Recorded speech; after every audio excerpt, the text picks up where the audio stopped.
Now we're going. Okay. This is the last day of September 1974. This is Howard Gold speaking. I live approximately 3 miles on the section line straight south of Chesapeake, Missouri. I'm a native of northern Stone County, born and raised a mile south and 3/4 east of Union City. I am 63-year-old. I can remember some of the strange things that might have happened when some of the younger ones can't think of now.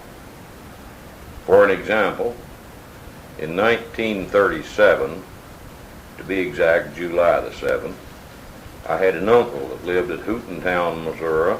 That's on the James River, approximately 8 miles southeast of Clever. He died.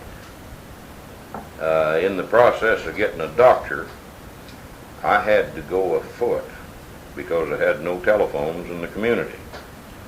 It was about 5 miles to the closest telephone. Natty Flood, who lived on top of the hill east of the Hootentown Bridge, picked me up and hauled me to Possum Trot. Jesse Wilson run a store at Possum Trot and had the closest telephone. I called Dr. A.P. Capetti at Crane, which was a new doctor at that time, hadn't been there less than a year, and told him to come and pick me up at that store, and I'd direct him the rest of the way down to where my uncle lived, because he wasn't familiar with the community, but had been there and treated a patient at this store. Well, that is approximately 9 o'clock in the morning. I sat right there all day by myself waiting for that doctor to come, and he never did show up.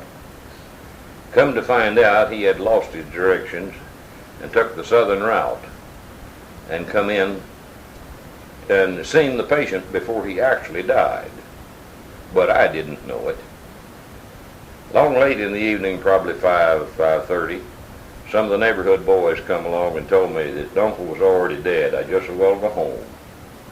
So when I got home, that's when I found the doctor had been there. Later in the fall, probably 1st October, I took my wife to see the doctor at Crane, the same Dr. Capetti, who I had never met.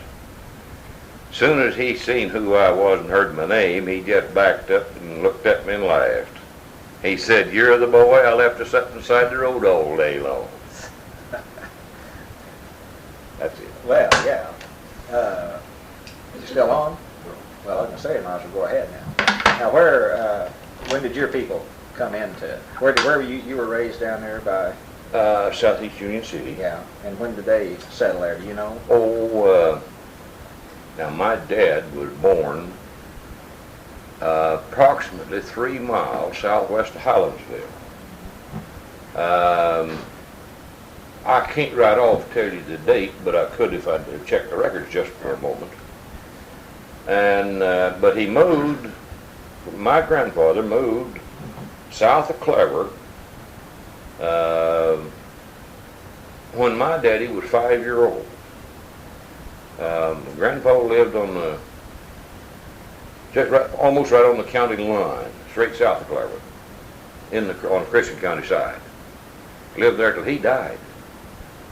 And of course my dad lived various places, but he settled on the farm down there where I was born somewhere about 1904 or 5. Now, Union City, was there more than just that one store there? Like there is now, yes. There's that one store, you know. At that time, there was 2 stores. There was a drugstore, a post office, and 2 blacksmith shops, and my daddy was one of the blacksmiths. Just that one store there now, you know. And there was a flour mill there. Yeah. The flour mill, the thing that broke Union City was when the railroad come from Springfield to Crane, come through Clever. The flour mill moved out and moved to Clever. The Union City went down from that day. It down now just got one little grocery store. Where'd you go to school? At Union At City. Union City, Hmm. yeah. Just a quarter Did you mile. have any, was there one room, wasn't it? Was it one No, room? there was 2 rooms when I was a little far going to school. It was as long as I went there. Yeah. They were, I can remember when they were as high as 75 going to school there at one time. Grown young men and women, 21, 2, 3-year-old, going to school. Did they have it with, did the grades went all the way then, didn't they? How high Yes. did they go then? They didn't quit at the 8th grade? Yes, so yes, they quit at the 8th. They quit the 8th grade. The lower room, they had the 2-story building. The lower room was first, well, they called it primer back then, through the 4th grade. And usually, they only had 4 months term. When that 4 months was out, they all got promoted upstairs. That was a big day. And the upstairs was the 5th, 6th, 7th, and 8th, but had them all after the first 4 months. Well, were your teachers pretty mild? Did you have any rough ones, or? No, as usual thing, we had a pretty reasonable set of Yeah. teachers. I guess that was older when they used to have some of the ones had to fight the students and all that. Just about that was back earlier times. There possibly was a little of that when I was a little fellow, but That was pretty well gone. wasn't it? pretty well gone Yeah. by the time I come along.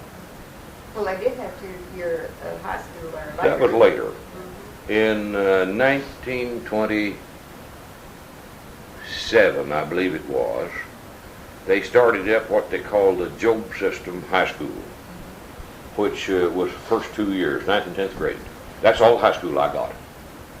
Well, I didn't know it. Well, lots of people don't know it now. It's Job system, I never heard of that. at that time they called it the Job Yeah. System. You probably heard of it. Oh, yes.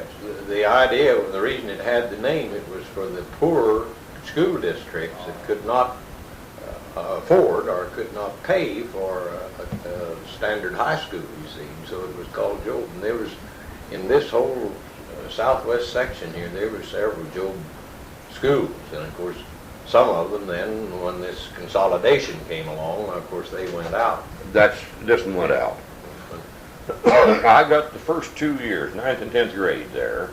I was one of the first class. And I don't think it operated more than 3 or 4 years after I got out of school. Now I have a scholarship. I still got the old paper here. I don't think it's worth much, but that I won there at that school. Is that right? To Chillicothe Business College. And I was the only one in the school that got anything at all. And I got a scholarship to Chillicothe Business College. That's Find that also. But now, your father was a blacksmith. You remember any shops? George stories W. or Gold was my daddy's name. And he started in the blacksmith business back possibly 1902 or 3. Previous to that, he worked for the railroad yards in Springfield and worked in the mines in Aurora. But he started in a blacksmith shop, working for the public, approximately 1902 or 3. That's before my time, and I can't exactly remember it. But he worked various places. I guess his first shop was Union City. And he worked in Brown Springs. He worked in Possum Drop. He worked in Hurley. And he worked in at Hootentown. And he worked in the shop at the home place where I was raised. And he died in 1937, March 20th. He was not an old man. He was only 65-year-old when he died. You remember any stories about the first cars, or about any stories around the blacksmith shop? Well, now I heard lots of stories. They're more jokes than anything else. That's That's good. okay. That's good. Around the blacksmith shop. When Dad ran the shop at Hootentown, switch it off a little bit. Let me talk to you. And now it's going. In 1922 and 3, my dad ran a blacksmith shop at a little village called Hootentown, down on James River. The Hootentown Bridge is still there. He was an old Baptist preacher that lived in the neighborhood. He was too old to work. and he was full of his devilment. He'd come to the blacksmith shop practically every day and sit and spin big yarns. One that I remember hearing him tell was about a groundhog hunt that he made in Arkansas. Seems as though that's where he grew up when he was a boy. There was a hillside there that was full of groundhog dens, and nobody couldn't kill them.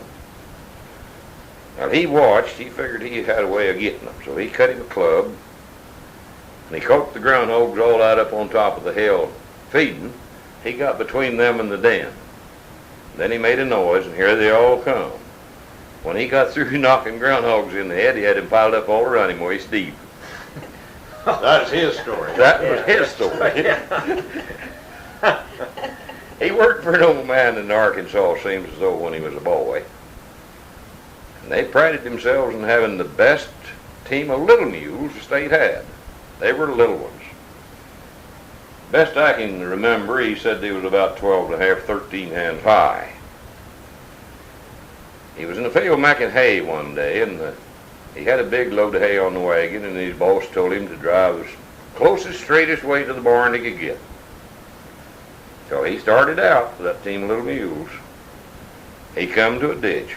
That ditch was 10 feet wide and 10 feet deep, the bank straight up and down on both sides. Well, he didn't know what to do, but he drove the team of little mules off into that ditch, right on out on the other side and went on the barn. Must have been a pulling team. Yeah. Best pulling team in Arkansas. I bet he loved to get you youngsters around him, didn't he? Oh, he Told these liked stories, that. yeah. He was also quite a bronco buster when he was a young fellow. They had what they call little striped-legged mules. They had a little brown stripe on their, from their wethers down their front legs. Oh, they was mean. They were a bronco-type mule. He was riding the mules one day, and a little thicket out by him that grew up in little white oak trees, and he was riding an unusually mean little mule that day. The mule tried to buck him off and couldn't. This thicket was so thick that a man could barely walk through it. The little mule run to the thicket, going to drag him off on a tree. Well, he seen the mule was going to get the job done.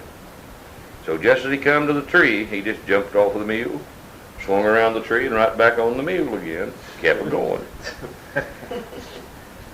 He rode the mule to a standstill. Finally, when the mule stopped, he got off of him. He had clinched that mule so tight with his legs, he curled the hair on him. And that mule kept that curly hair as long as he lived. Yeah. Gosh. Another old man lived in the community. There was a farmer. And his byword was Sam Hill. One day, he was a hard worker. One day he was a little late getting into the house from the field. His wife said, "Jim, Sam Hill." "Yeah," she said that. "What have you been doing?" "Yeah, Sam Hill," she did. He said, "I've been a sprouting my maters." "Yeah, I have." The same year, it come an awful dry spell in the summer. Everybody's needing rain. Jim had been in the field at work all day, and he was tired. He come into the house that night and went to bed. Not a cloud in the sky, no place. Long in the night, Jane woke him up and said, "Jim, Sam Hill, she's sorry." And "Yeah," she said that. Next morning he got up. He said, "Yeah," I said, "it hadn't laid the dust. Sam Hill it hadn't."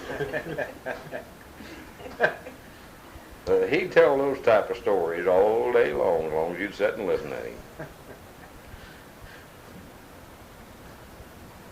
Howard, you told me several times about what a hard time everybody had, and I know about it too, because I was alive and trying to support a family back during the Depression. But I think one of the most interesting things I heard you tell is about how you managed to saw up wood when your engine played out and the piston rings were gone in it, and you didn't have money to buy new rings. And Yes. When I was a kid, there was a family lived on the top of the hill east of the Hootentown Bridge, James River. Their names were Flood, and they run a threshing machine and a lumber sawmill. and their power was steam engine. Well, everybody was hard up. They needed a new cylinder ring for this engine. I suppose didn't have the money to buy it with. So they fell onto the scheme of making a ring out of a rope. And they put it in that steam engine, and it worked. That thing would last for a whole season due to the fact that it never got too hot. It was steam. Well, several years later, my uncle lived there at Hootentown, had an old 6-horse International gas engine, no stationary engine. The wrist pin come loose in it, accidentally, and it scored the sleeve and the cylinder. Well, you couldn't get a ring to seal that up, and it cost about $18 to buy new to replace that. And of course, nobody had the $18. When was this now about? This was back in the late 30s. Still the Depression. Still in the Depression years. That was back in the 20s when the floods put the ring in the steam engine. But it was in, I would say 35 or 6 when we put the rope ring in a gasoline engine. And surprise or not, that thing would last approximately 2 days. And but the reason it didn't last no longer was the heat from the spark would eventually burn this rope, and then it would come into a char and just fall out by pieces. But it would operate real good for the first day, and most of the time would operate 2 days. So what was you using it for? To saw wood and to run a burr mill to grind feed, corn, such as that, for hogs. Now, did you sell the wood? Yeah. There were lots of sawmills, weren't there? I mean, didn't a lot of people have little Yes. sawmills that did this kind of as a Yes. supplement to their income, the farmers? We sold the firewood, and if we were lucky, we could get 75 cents a rick for it. Delivered. No, on the ground. On the ground. On the ground. We could get $1 if we delivered it. But if we were lucky, we could get 75 cents. When wife and I was first married, that was in 33, I cut and stacked cordwood up the side of the road for $1.25 a cord. They get 50 now in town. I did that in order to get money enough to buy beans for us to live on, and beans at that Yeah. time was 3 cents a pound probably. I'd cut it in the timber, load it up on a wagon, haul it out and stack it up the road where a truck could come and get it. Another incident I remember, when I started to what was called the Job System High School at Union City, that was approximately fall of 27. An old man by the name of Alfred Mosier. He was jack of all trades, I guess, master of none probably. He was a preacher, an auctioneer, a lawyer, although he'd never been admitted to the bar. He practiced law free gratis. He was a farmer. He was a sheep shearing machine operator, and just an all-around good man. Well, how do you talk school? He had taught school. Seems as though in his younger days he had completed his high school work at Republic. That would have been back in probably early 90s. The school burned, and all of his records burned with the school. Well, he was getting to be an old man, and he decided he wanted to teach school again, but he couldn't without those records. So he'd been to Bolivar to Baptist College. I don't know how long, but I met him in the road one day. He was on the road home with his Model T Ford, with his little batching equipment loaded on it, going home.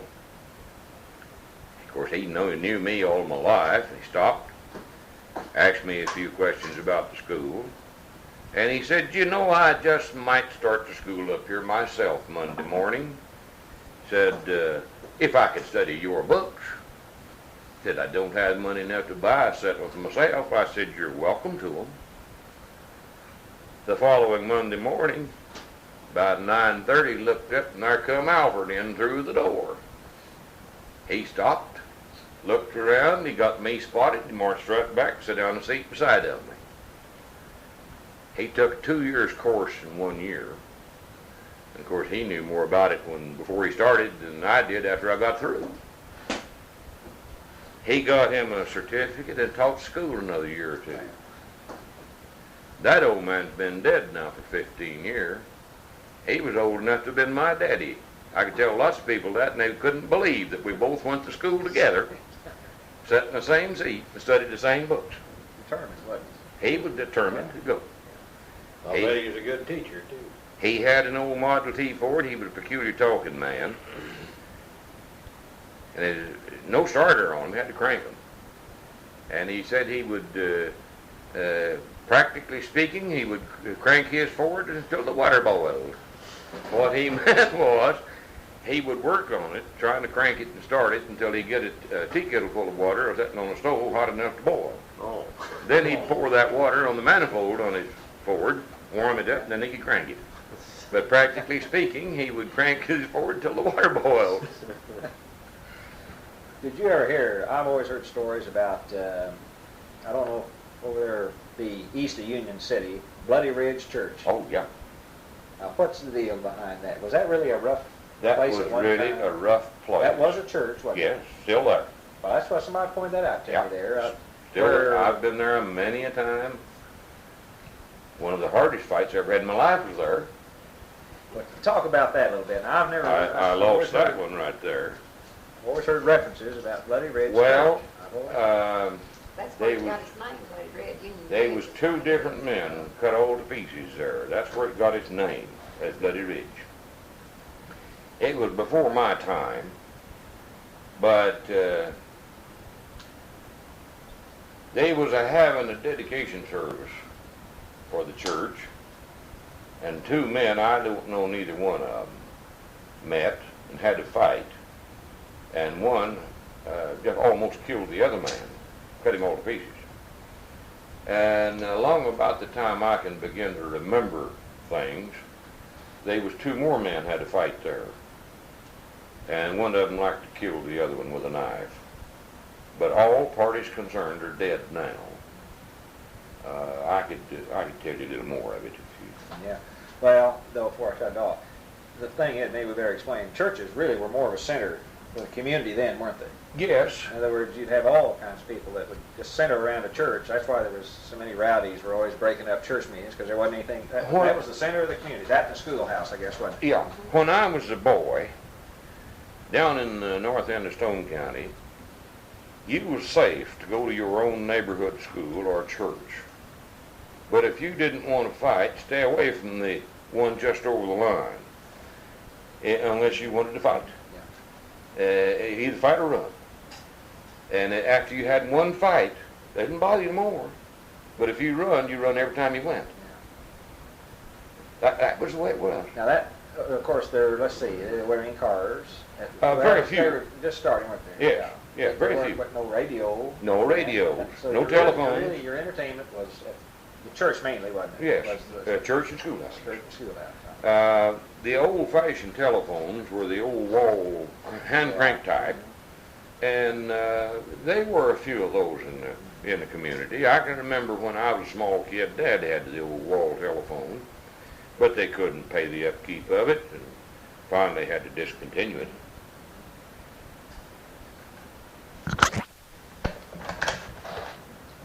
We bought this place from Arthur Ackerman, the 18th day of August in 1945.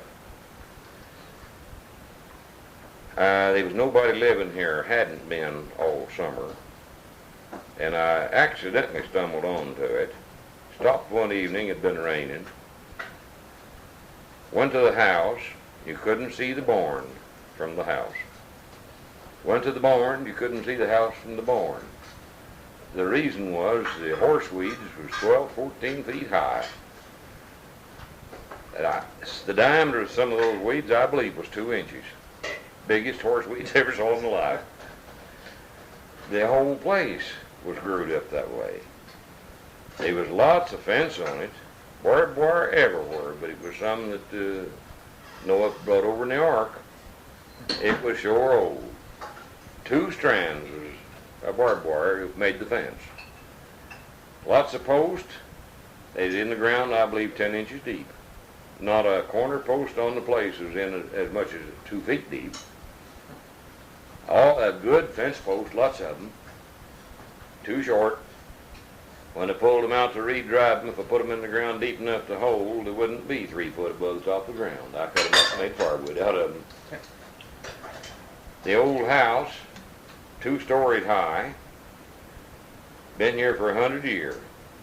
It is leaning, looked like it's about to fall down. Leaning to the southwest. The floor sleepers are made out of logs. Not a straight nor a sound window or door in the building. The roof is all gone. I thought, how in the world can I stay all night with the family in that thing? I come over and tore the top off of it down to the floor. Left it 1 story high. Didn't have no money. Salvaged the lumber out of it. Re-roofed it. Bought new shingles and covered it. Bought some brick siding and wrapped it up. Went over to Logan to an old man that remodeled his house and bought a lot of good used windows for $1 a piece. Brought them back over here and rebuilt the window frames and set the windows in square again. Crawled under the floor and jacked it up. It had fell loose from the house all the way around. Keyed it up with rocks and wedges, everything I could get in it. And we lived in it 5 years.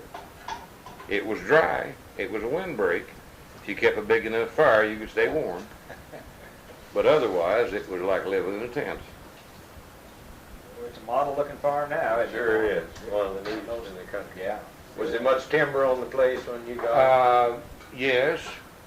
I would say they were 20 acres of timber, plus 10 acres more of cutover, brush and stuff. The first thing I did was build some fence and buy some goats. I paid $5 a piece for 37 head of goats. That was one of the best investments I made.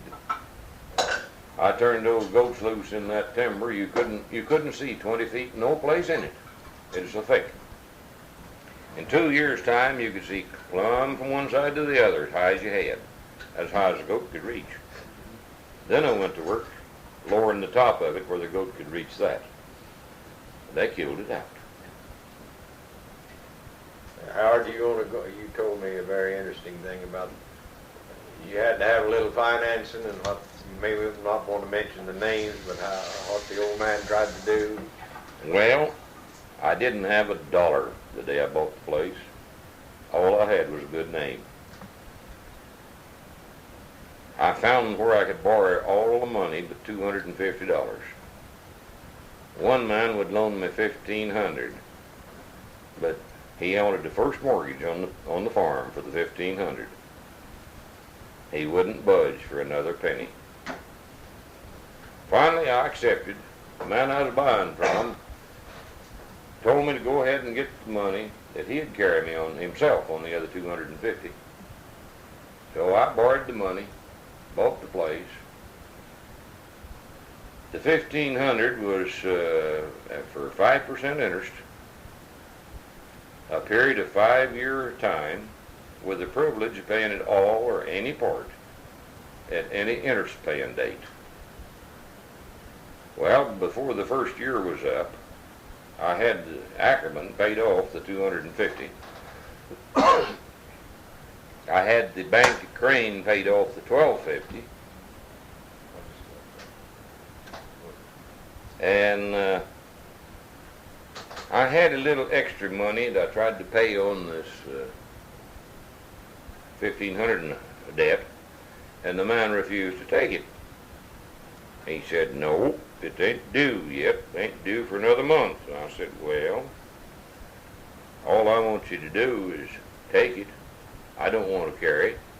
He said, "Now you take that money and go put you some improvements on the place. You needin' it." I said, "Yes, I do. But when I put the improvements on there, it's going to be with old Howard's money, not yours." He finally agreed to take the money, but he said he couldn't give me no discount on the interest, and I wasn't asking for any, just give me credit for the payment. Well, the next year, No, I'm wrong. It about 30 days later, I got a chance to get a hold of the money, and I went and, at the interest paying date, I went and paid the old man off. And it really made him mad. He didn't want to take it at all. He said, And now it's gone. Okay. I have a tool down there at the shop that my daddy built back before I was born. And this tool, there's never been a man yet that looked at it and told me what it was made for. But it was made for to put the eye in what the old-timers called a grubbing hole. Now, a grubbing hole was made out of a piece of steel about 4 inches wide, about 1/8 of an inch thick, and approximately 6 inches long. They would start out by drilling a very small hole near one end of that slab of steel, and then heat it red hot and start driving it through this tool. It was a ring and a pin. They drive the pin through the ring, forcing this red hot steel through it. And it would come out as a collar on that tool to make the hole handle fit in. And I have it down here at the shop. Now, what other thing? That's all. This was beside shoeing horses. Now, what other things did they do? Just general repair work? They done practically everything. They'd even repair your cook stove if you had a piece broke on it. But all they could do about it was to cut a piece of iron and drill some holes in it and rivet it together. Just a patch. That they couldn't weld anything like that. That is cast iron. It had to be of the steel variety before they could weld it. And they'd shoe horses. At one time, my daddy worked in a shop at Hurley with another man by the name of Ollie Eaton. A lot of people around remembers him in late years as veterinarian, Doc Ollie Eaton. He learned the trade in the blacksmith shop at Hurley. Never went to school, medical school, day of his life.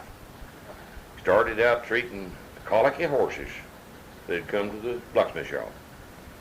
One day they undertook to see how quick they could shoe a horse. The two of them together. One would shoe the left front foot, the other one the right hind foot, leave the horse standing on two opposite feet. In 7 minutes, they shod a horse all the way around. What did they usually take them to do? Oh, back in that day, a good man could shoe a horse all the way around in 30 minutes.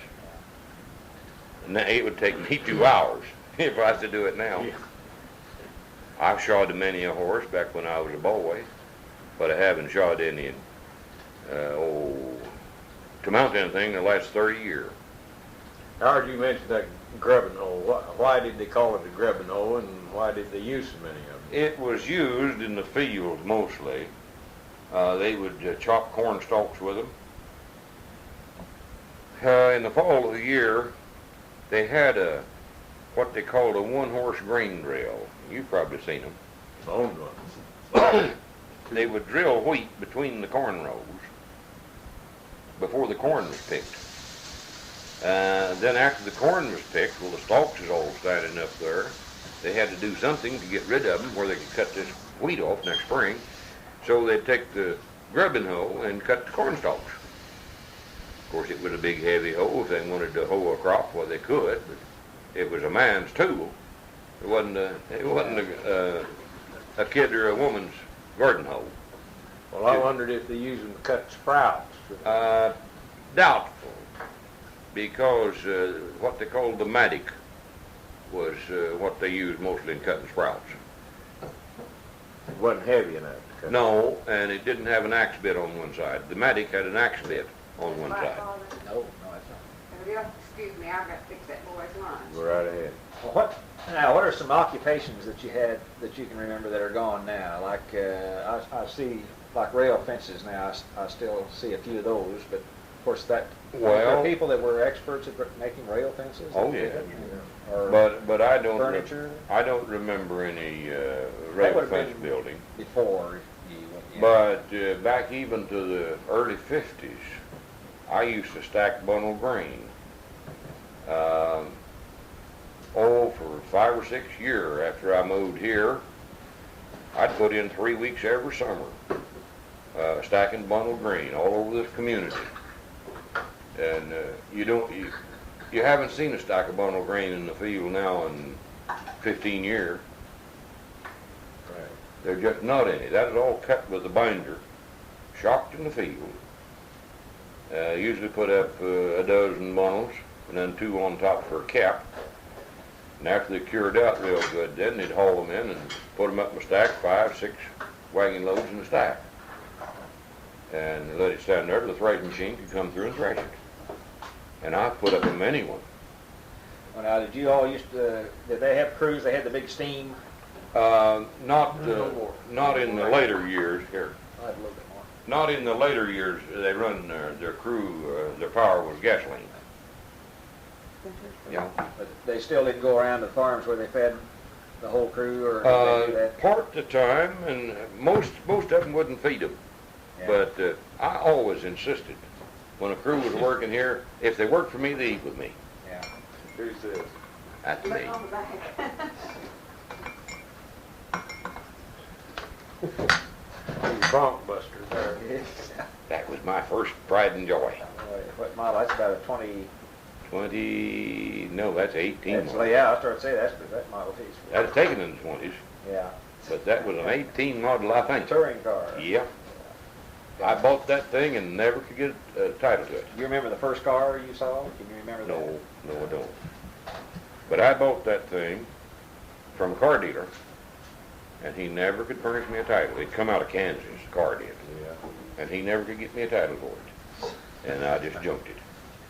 It don't say when it was made, but that was made in 26 or 7.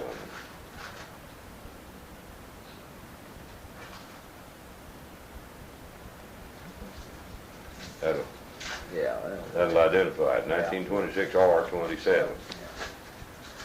Well, now, what about, you had pretty good medical care, didn't you? Or did you have a doctor? Now, doctors are short in your rural community. Well, Did most of them have? as I was a kid growing up, we had 3 doctors in Clever. Dr. Wade, Dr. Williams, and Dr. Maples. My daddy and Dr. Maples were schoolmates when they went to grade school together as boys. He was the family doctor practically as long as Dad lived. My mother was bothered with asthma for years. I've seen her when she'd just wake up all of a sudden and like choke, foam running out of her mouth. We could call Dr. Michaels from Clever. In 15 minutes he'd be there, which was about 5 miles. He'd come running in with a hypodermic needle in his hand. He knew what the case was. Give her a shot in the arm, and in about 10 minutes she'd get easy. And then she'd lay in bed 3 weeks before she had strength enough to get up. Eventually, she found some patent medicine that was called Elevens. Originally was made in Leavenworth, Kansas.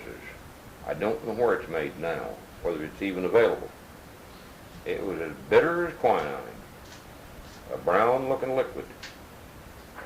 She could take a dose of that and just knock the asthma coming and going. And she used that by the bottles.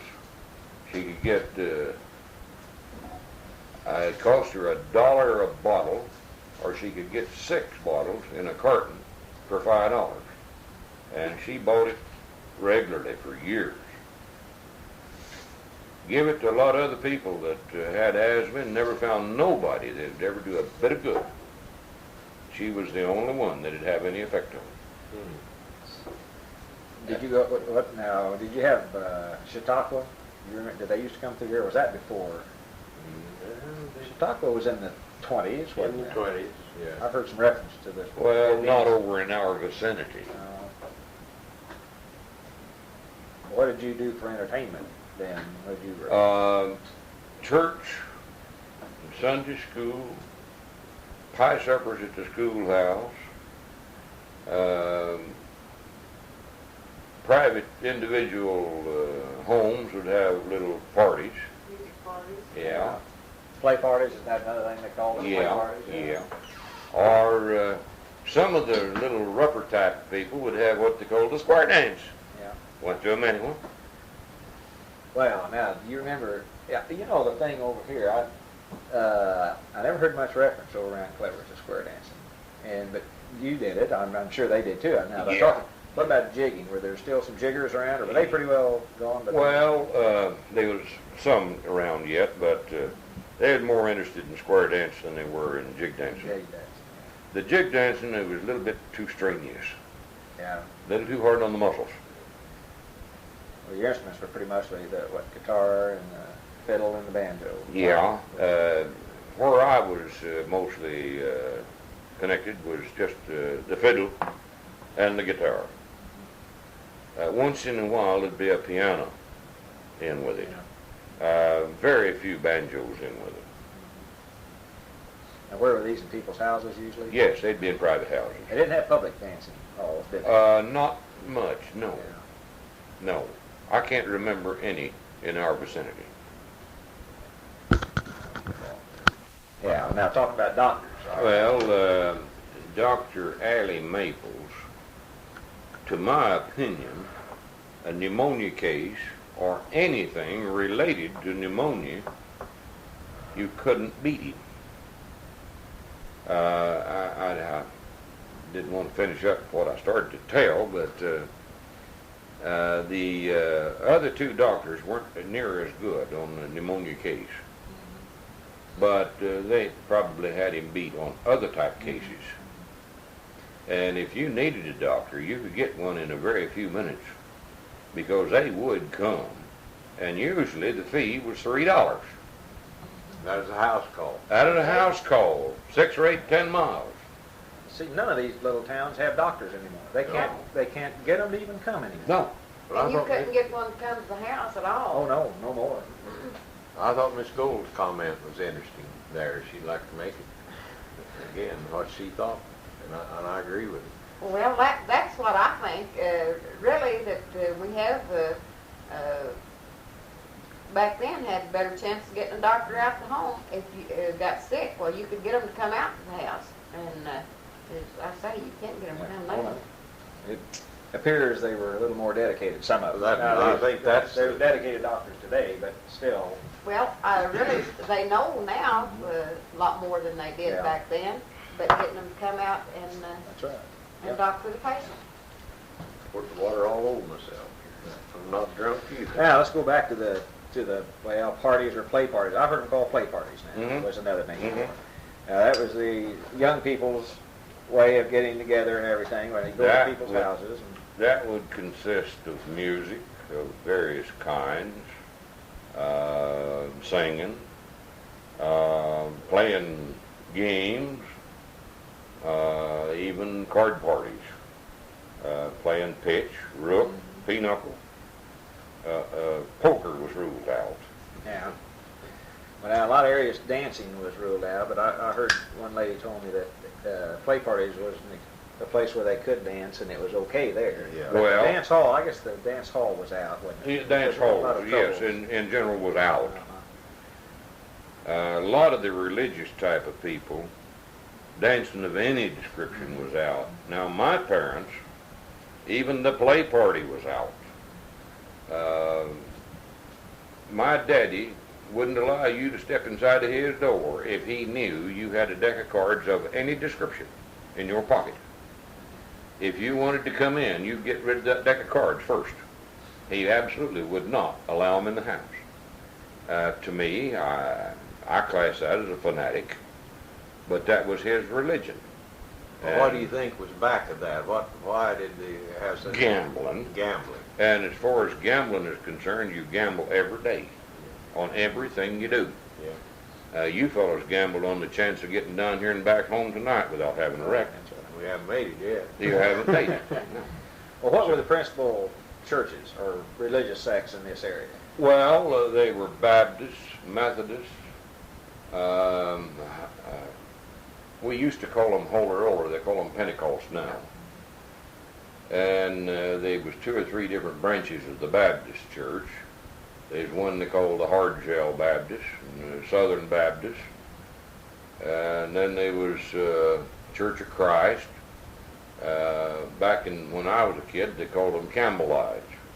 Now, I don't know what the difference is, whether there is any difference. Did they have brush arbor meetings? Yeah, yes. You go to the revivals? Yes. Now, the revivals would last, talk a little bit about the church services. Anywhere from 1 to 3 weeks. When I was a kid, we had an old preacher from Crane, P.M. Riddle, and he was one of the most notorious brush arbor preachers in that community. And he could talk. He'd just open his mouth and he'd just run out. As far as I know, he wasn't an educated man neither, just had the gift of talking.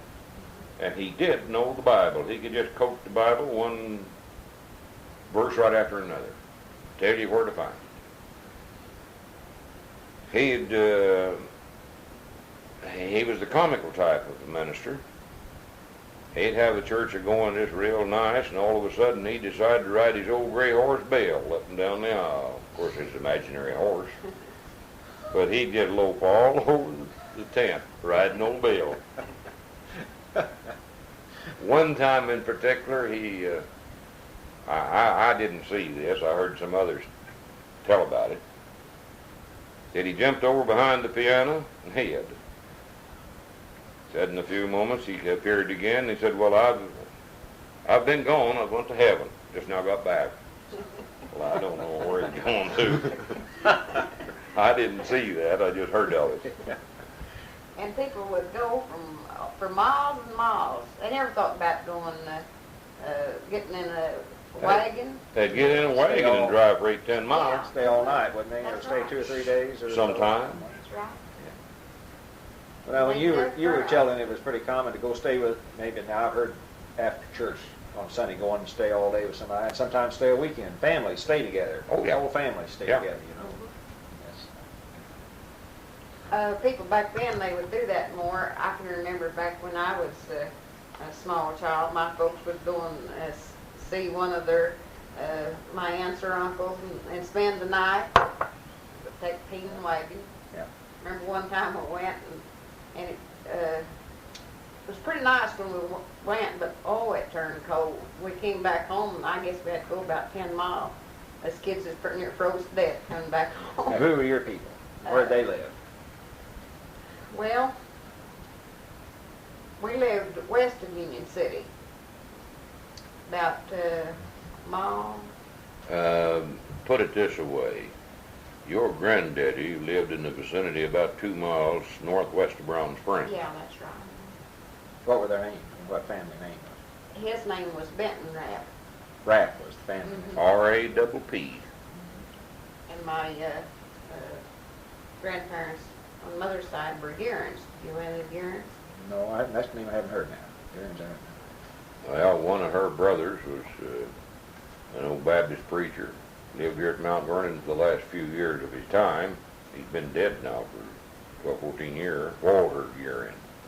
Preached all over this country. He was a Baptist preacher. Some of the problems that you had at church meetings, at prayer meetings at night, especially with pranksters. I was at the church house one time, located just a mile south of Union City. The nickname of that place, they called it Hell's Half Acre. There wasn't that devilish old boy in the country that he wanted to raise a rufus. So he got him a rock. It was half as big as your head. The house was located probably 100 yards from the road. Well, he goes to the house and opens the door, and just as he opens, he jumps in and he warps aside the house that old rock and jumps in like somebody throwing rocks at him. One thing in the world, but he hit the house himself with a rock. It was proved that he did it because the next morning, my daddy was one of the church members there, and he was trying to find out who threw the rock. And he found the rock laying on the ground and fit it to the indentions in the side of the door where the old boy had hit it. It had been impossible for a man to throw it that far. I've also been at the same church when the boys would get in the field right out south of the church house, and I mean really shatter it with rock. You take after them, they just run and hide. You couldn't catch them. Tell what they used to do to the buggies too. But, Well, they'd take the horse loose, the buggy, swap ends with it, hook him back up, or take the opposite wheels off and swap them. It'd be a tall wheel and a short wheel on in front, and a tall wheel and a short wheel on behind. Or take the nuts off of the axle, drop them over in the buggy bed, and when you drive a mile or so, the wheel would finally run off. There you'd be down. Well, just get out and lift the buggy up, set the wheel back on, pick up the nut out of the back of the buggy and screw it back on there and go on home. All good fun. Somebody riding a saddle horse, take his saddle off and turn it around and put it on the horse backwards. Now the horse, that's another thing that young people don't have any conception of. That was really the mainstay. You had to have a horse, didn't you? That was the method of transportation. It was also the motive power for farming when I was a kid. Now, did you use the same horse? You used the same horse pull to the do it plow all. and, yeah. Once in a while, it'd be somebody that'd be a little better off than the other. He'd have a special buggy horse or a special saddle horse. They didn't work otherwise. But most people, one or two horses was their power. If they wanted to ride one, they rode it. If they wanted to plow in the field, they plowed it. If they wanted to drive it to buggy, they hooked it up. What did a good horse cost, probably, then? Well, that would vary. Of course, plugs wouldn't cost you very much, but a good team of horses cost you $500-600. Yours play out again? Well, we still got about 10 minutes here. Well, now, what about horse? Did they race horses? Was that kind of sport too? I don't mean organized, but just racing good horses in the community. Was that a thing of pride to have? In my community, they wasn't no race horses.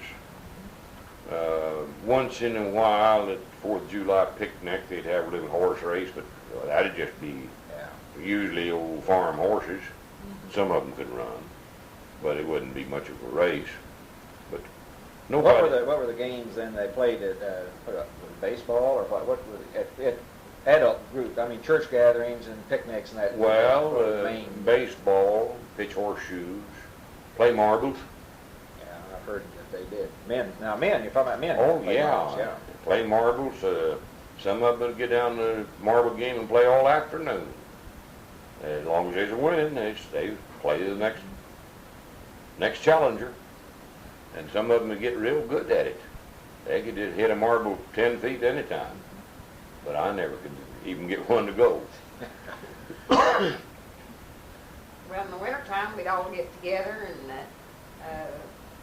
play games and popcorn, big dish pan full of popcorn, and then ate popcorn. What about music? Do you remember any songs, particularly when you were young, or certain songs? Or? No, I just can't think of any right at. No, not in particular, just the old time songs. Yeah, well, of course that's what I'm talking about more or less. Due to the fact that I never was a singer, I don't keep up with song titles. I couldn't carry a tune. In other words, it wasn't what you call folk music. No. So much, wasn't it? No, it was. It would be more on the old time religious tunes or love songs. Yeah. What are some of the church songs you remember? Some of the religious gospel songs? Pretty much the same ones now, I'm asking. Yeah, I was curious to know if you remember any of them. Pretty well the same things, and as far as title is concerned, I can't recall that. Yeah. I never was much interested in it because I couldn't carry a tune no how, and I never was much interested. Well, do you remember the singing schools, the singing teachers? Did they have those that went around? Once in a great while they would have. Once in a while there'd be somebody come through and teach how to play on musical instruments. For an example, there was 2 or 3 of the old music teachers lives right out west of here yet. Their names are Parker. Used to come through and teach music school. Well, now Martin Parker was the man, and he had 2 sisters. I can't remember their names, but they live right over here about 3 miles.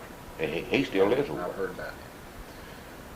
They come to Brown Springs when I was a small kid, and that's the last school I can remember. They taught a music school over there. They would teach banjo, guitar, violin, piano. I don't know what else. They're all musicians. Yeah. They played just Yeah. about anything they wanted to pick up. Some of them live down the Roar Yeah. now? Okay, Yeah. yeah. Well, we're about through here. I guess that'll be enough to, you've talked yourself down tonight.